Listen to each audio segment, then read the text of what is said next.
حضرت عقبه ابن عامر یک صحابه پیغمبرمون ای حضرت پرسید که حضرت مرا یک دلالت نمیکنی به یک عملی که میخواهم که هم خیر دنیا بیابم هم خیر آخرت بیابم، میخواهم که عزت هم دنیا داشته باشم هم آخرت. حضرت گفتند که امسک علیک لسانک وابکی علی خطیئتک ولیسعک بیتک. این حضرت امام ترمذی در کتابش میاره، گفت برای آن که تو اگر خیر دنیا و آخرت بیابی، تو اگر شرف دنیا و آخرت بیابی، عقبه پایبند سه چیز شو. همیشه با زبانت سخنی رو بگو که در او راضی خدا باشه.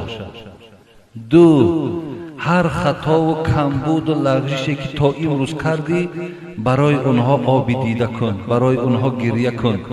سیوم، در خاندان نظام اسلامی را جاری کن.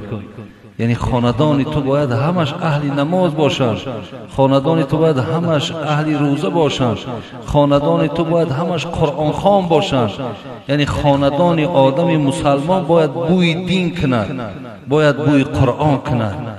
عقبه گفت پایبند این سه چیز شو تا همون خیر دنیا و آخرت میابی.